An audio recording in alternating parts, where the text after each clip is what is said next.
নমস্কার, আমি অর্পিতা। শুরু করছি পলিটিক্স। হার্ড ডিফিটের মধ্যেই গুড পারফরমেন্সের খোঁজে বঙ্গ বিজেপি। লোকসভা ভোটে তৃণমূলের কাছে গো হারার পরেও বঙ্গ রাজনীতিতে তারা কতটা প্রাসঙ্গিক, সেই বক্তব্যের সমর্থনে আতিপাতি ছানবিন চলছে রাজ্যের বিভিন্ন প্রান্তে। বাংলার মাটিতে গেরুয়া ভোটের বৃদ্ধি বোঝাতে ও একই সঙ্গে দলীয় কর্মীদের চাঙ্গা করতে সেসব নিয়ে কাঁটাছেঁড়া চলছে বিজেপির অন্দরে। এবং তথ্য তালাশে পাওয়া ইতিবাচক দিক একটাই, বাংলার শহুরে ভোট অনেকটাই বাড়াতে পেরেছে বিজেপি। বাংলার রাজনীতিতে নিজেদের অস্তিত্ব জোরদার করার লক্ষ্যে বিগত 15 বছর যাবৎ নিরন্তর চেষ্টা চালাচ্ছে বাংলার বিজেপি। 2011 বিধানসভা নির্বাচনে বিজেপির ভোট শেয়ার যেখানে ছিল মাত্র 4.1%, 2016 ভোটে সেটাই বেড়ে দাঁড়ায় 10.3%। অর্থাৎ 5 বছরের ব্যবধানে দ্বিগুণেরও বেশি ভোট শেয়ার বেড়েছিল বিজেপির। এবং সেই ভোট শেয়ারের ওপরে ভিত্তি করেই 2016 নির্বাচনে 3টি আসন পেয়ে প্রথমবার বিধানসভায় পা রাখে এ রাজ্যের গেরুয়া শিবির। 2021 বিধানসভা ভোটেও বজায় থাকে পদ্মের আগ্রাসন। সেবার 77টা আসন দখল করে রাজ্যের প্রধান বিরোধী দল হিসাবে আত্মপ্রকাশ ঘটে বিজেপির। পাল্লা দিয়ে বাড়ে ভোটের হারও। 10 বছরের মাথায় ভোটের হার 4.1% থেকে বেড়ে 38.5% নিয়ে যেতে সক্ষম হয় বঙ্গ বিজেপি। মাঝে 2019 লোকসভা ভোটেও ভালো ফল করে পদ্মদল।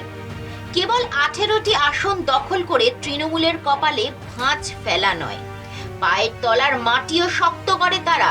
এমনকি জনসমর্থনের তুল্য মূল্য বিচারে ভোটের হারেও শাসক দলের কাছাকাছি পৌঁছে যায় বিজেপি। মাত্র 3% হারে পিছিয়ে থেকে রাজ্য রাজনীতিতে রেসের ঘোড়া হিসেবে নিজেদের জানান দেয় বঙ্গের গেরুয়া পার্টি। চতুর্থবার ক্ষমতা দখলের লক্ষ্যে 26 বিধানসভা ভোটে সর্বশক্তি দিয়ে লড়বে মমতা বন্দ্যোপাধ্যায়ের দল।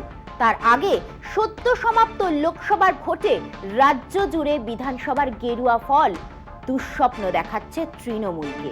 লোকসভা ভোটের ফলের নিরিখে বিধানসভার শক্তি যাচাই যদিও যুক্তিযুক্ত নয়, তবুও বর্তমান নির্বাচনী প্রক্রিয়ায় একটা ট্রেন্ড তৈরি করে দেয় বলেই মত রাজনীতির কারবারিদের।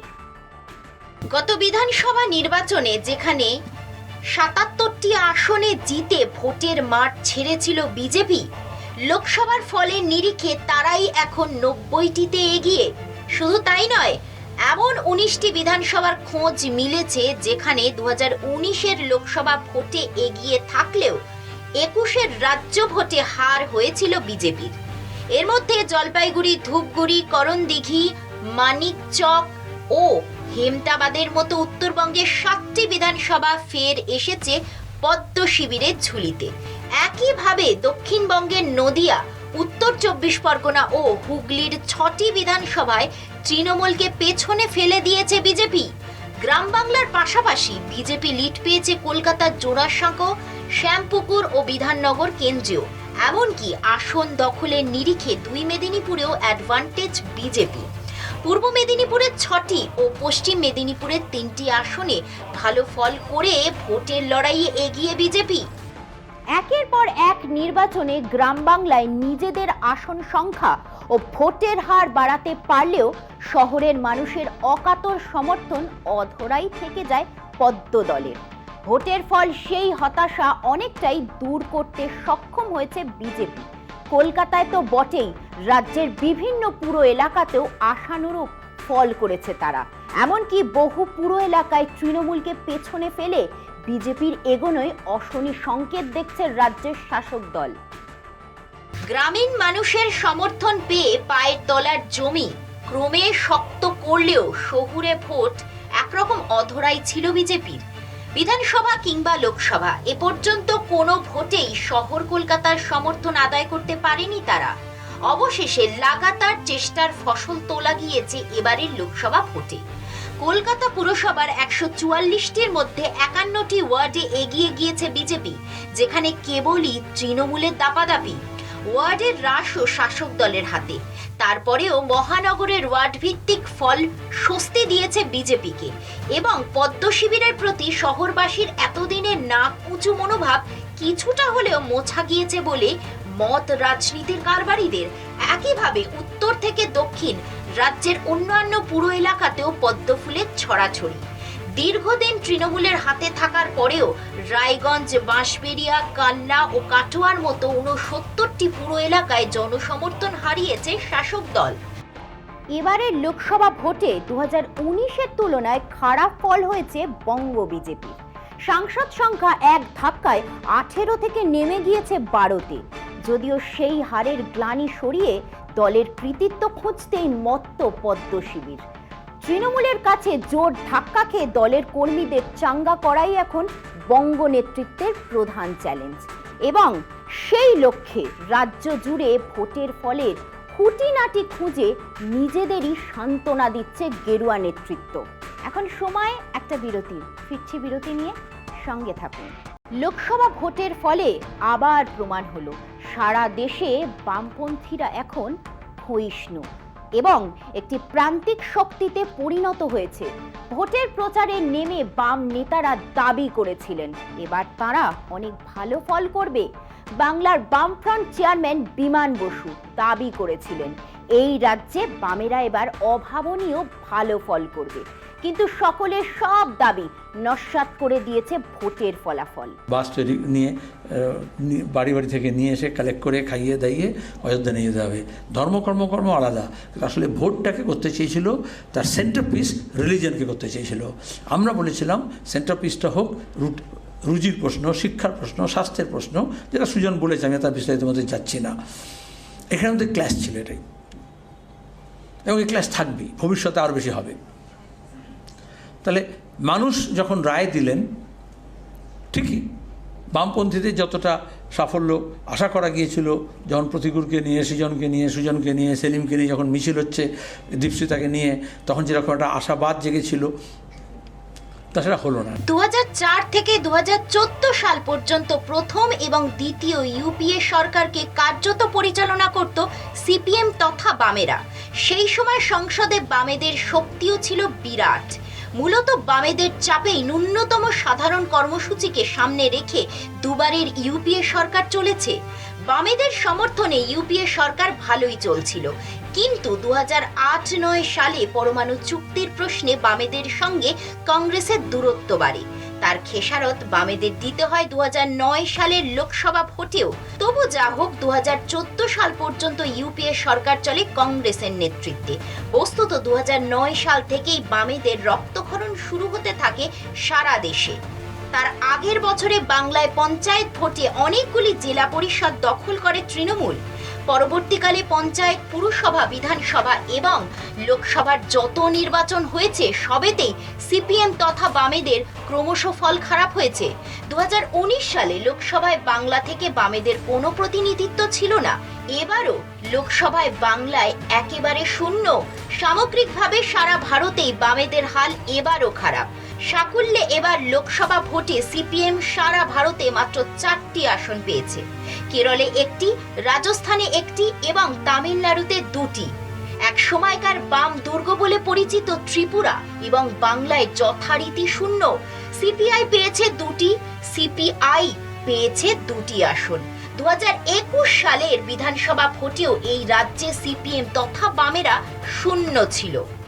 2011 সালে রাজ্যে পালা বদলের পর যে কটি নির্বাচন হয়েছে তার প্রচারে সিপিএম নেতারা বারবার তাদের ঘুরে দাঁড়ানোর দাবি করেছেন, কিন্তু সব ভোটেই তাদের রক্তক্ষরণ অব্যাহত ছিল।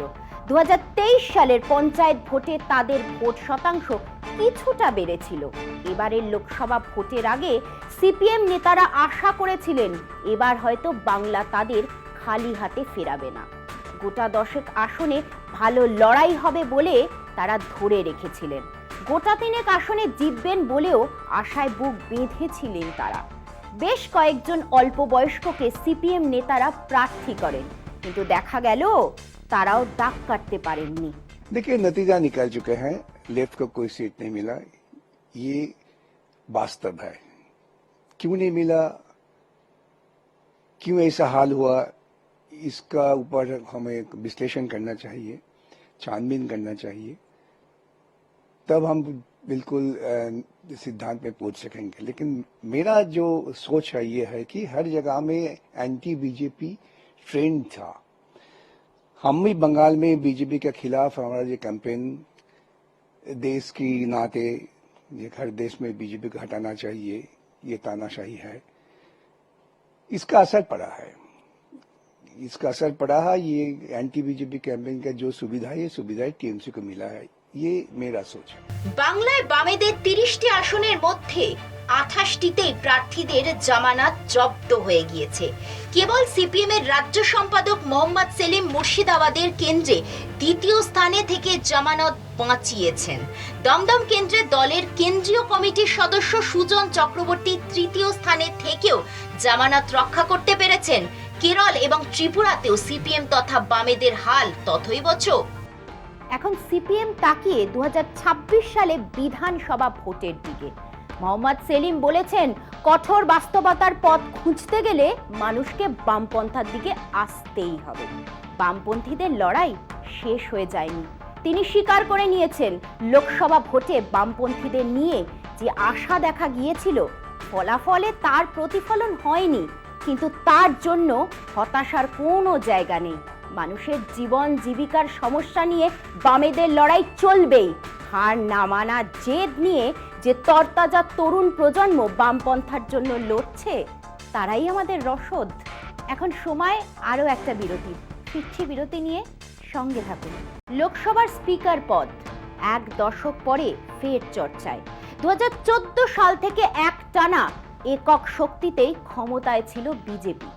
কিন্তু অষ্টাদশ লোকসভা সব হিসেব বদলে শরিকদের ভরসায় তৃতীয়বারের জন্য প্রধানমন্ত্রীর আসনে বসেছেন নরেন্দ্র মোদী। কোয়ালিশন সরকারের স্পিকার পদ মহার্ঘ।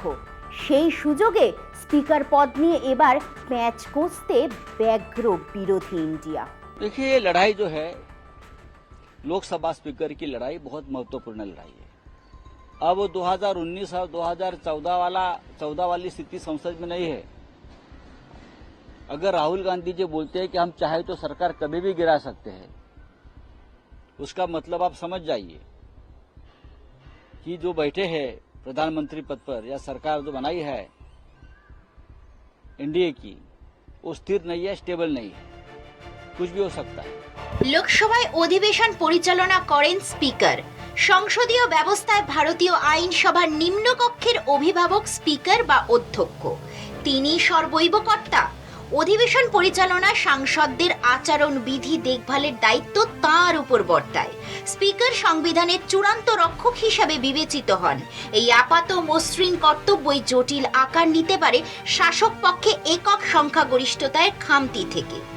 অর্থাৎ শাসক দল জোট গঠন করে মসনদে বসতে বাধ্য হয়েছে। শরিকদের মর্জি মাফিক চলার চাপ থাকে প্রধানমন্ত্রীর ওপর। সেই চাপ পরোক্ষে সামাল দিতে হয় লোকসভার স্পিকারকে। 543 সদস্যের লোকসভায় কোনো দলকে একক সংখ্যাগরিষ্ঠতা পেতে হলে প্রয়োজন 272 জন সাংসদ। 2014 সালে বিজেপির সাংসদ সংখ্যা ছিল 282 জন। 2019 সালে দ্বিতীয় মোদী সরকারে বিজেপির সাংসদ সংখ্যা ছিল 303 জন। স্বভাবতই হট্টগোলে যতই সংসদের অধিবেশনে বিঘ্ন ঘটুক না কেন, স্পিকারের কাজে জটিলতার খুব বেশি অবকাশ ছিল না। এবার বিজেপিকে এনডিএর 2 শরিক তেলেগু দেশম ও জনতা দল ইউনাইটেড বা জেডিইউ এর দাবি দাওয়া মেনে নিয়ে চলতে হবে। উল্টো দিকে 10 বছর পর লোকসভায় কংগ্রেস সহ বিরোধী ইন্ডিয়া শিবির অনেক বেশি শক্তিশালী। তাই স্রেফ সংখ্যাধিক্যের জোরে গত 2 দফার মতো এবার অধিবেশনে বিল পাশ করানোর ক্ষেত্রে স্পিকারের ভূমিকা গুরুত্বপূর্ণ। একই সঙ্গে শরিক নির্ভর সরকারের যদি ভাঙা গড়ার খেলা শুরু হয়, তখন স্পিকারের নিরপেক্ষতা শুধু জরুরি নয়, অত্যাবশ্যক। বিজেপি চাইবে স্পিকার তার দলীয় সাংসদ সত্তা অনুসারে পদক্ষেপ করুন। এমনকি গত 10 বছরে শাসকের মর্জিতে লোকসভার ডেপুটি স্পিকার পদে কাউকে নিয়োগ করা হয়নি।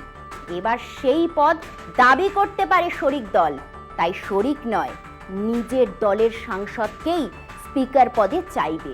তার মধ্যে যেমন অস্বাভাবিকতা নেই, তেমনি শরিকদের মধ্যে সেই একই প্রত্যাশা জাগলে তা উস্কে দিতে বিরোধীরা তৎপর হবে, সেটাই স্বাভাবিক। अगर हमने सुना है कि चंद्रबाबू नायडू जी ने लोकसभा का स्पीकर पद मांगा है, जो उनसे डील हुआ है, ये ठीक बात है चंद्रबाबू जी की। अगर लोकसभा स्पीकर पद पर एनडीए का कोई व्यक्ति नहीं बैठा तो सबसे पहले नरेंद्र मोदी और अमित शाह तेलुगु देशम पार्टी को तोड़ देंगे, और ये काम शुरू कर दिया है। जनता दल यूनाइटेड नीतीश कुमार की पार्टी तोड़ देंगे, चिराग पासवान की पार्टी तोड़ देंगे, जयंत चौधरी की पार्टी तोड़ देंगे। चंद्रबाबू नायडू जी ने लोकसभा स्पीकर पद मांगा है और उनको अगर मिलता है तो हम उनका स्वागत करेंगे जरूर। অন্য দল ভাঙানোর খেলায় গত 10 বছরে বেশ পোক্ত হয়ে উঠেছে বিজেপি। মোদি হ্যায় তো মুমকিন হ্যায়, এবার সেই কাজটি কঠিন। সংসদের সংখ্যাগরিষ্ঠতা আদায়ে শেষ পর্যন্ত শরিক শিবিরে হাত দেবে না তো বিজেপি?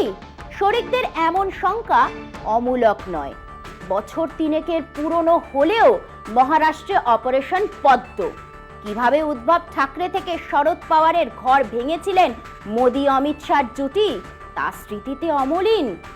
তাই আগাম সতর্কতা হিসেবে এনডিএ শরিকরা স্পিকার পদের প্রত্যাশী হতেই পারে। এই টানাপোড়েনে স্পিকার পদের নিরপেক্ষতাই প্রশ্নের মুখে। পলিটিক্স আজ এই পর্যন্তই। দেখতে থাকুন কলকাতা টিভি, রাত দিন 7 দিন।